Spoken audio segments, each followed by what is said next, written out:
John and Matt were experienced campers who enjoyed the thrill of remote camping trips. This time they decided to venture deep into a national park, far from any designated trails. They set up their camp by a quiet lake, miles away from civilization, ready for a weekend of fishing and relaxation. As the sun began to set, the forest around them grew eerily quiet.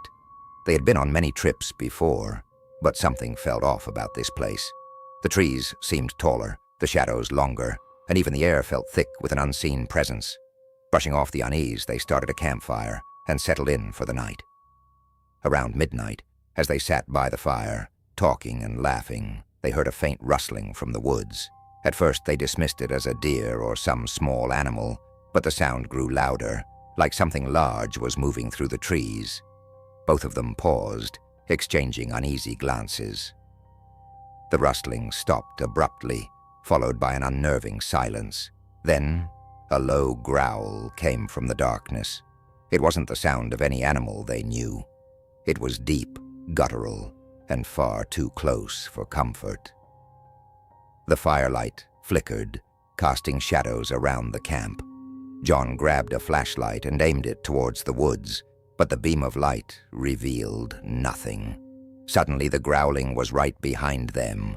They spun around, but there was no one there, just the fire crackling and the dense forest beyond.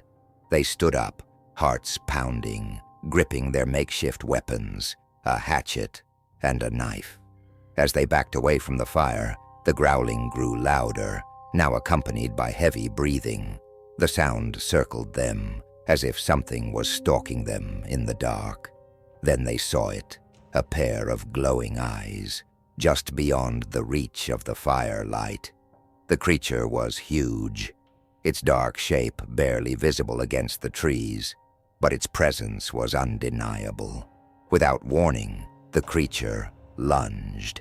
John and Matt barely had time to react, stumbling backwards as the thing swiped at them with long clawed arms. They could hear its snarling breath, see its twisted form in the dim firelight.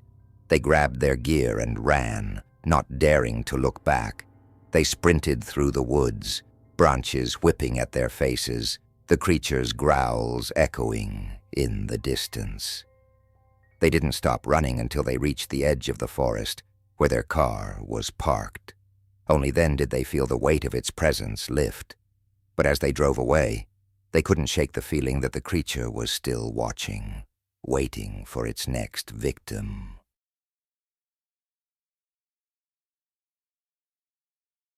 Amy and Sarah had been best friends since childhood, and this camping trip was a tradition they looked forward to every summer. They picked a secluded spot near a river, nestled deep within the forest, far from any other campers. The first night was peaceful. Stars filled the sky, and the only sound was the gentle flow of the river. On the second night, things started to feel strange. As they sat by the fire roasting marshmallows, Sarah noticed something out of the corner of her eye. Just beyond the tree line, a dark figure standing still, watching them. She blinked, but when she looked again, it was gone.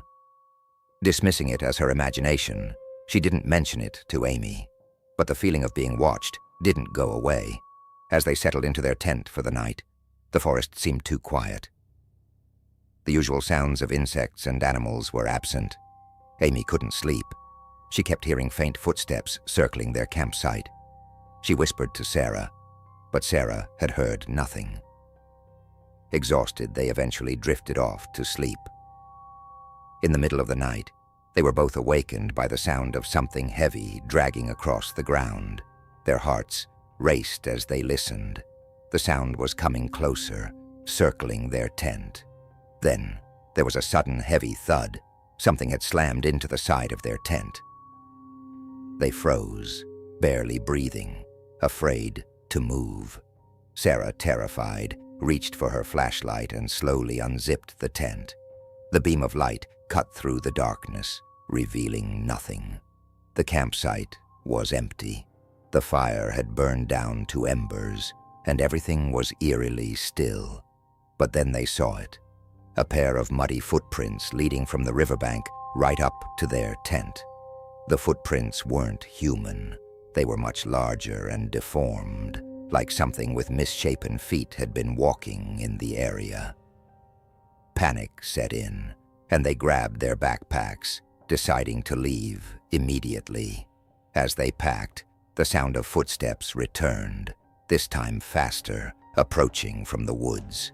The girls ran to their car, fumbling with the keys, glancing back over their shoulders.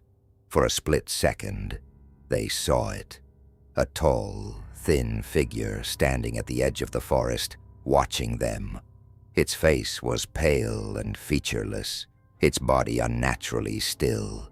They jumped into the car and sped away, leaving their tent and gear behind. They never spoke of it again, but both knew that whatever had been watching them wasn't human, and it was still out there, in those woods, waiting for its next chance to strike.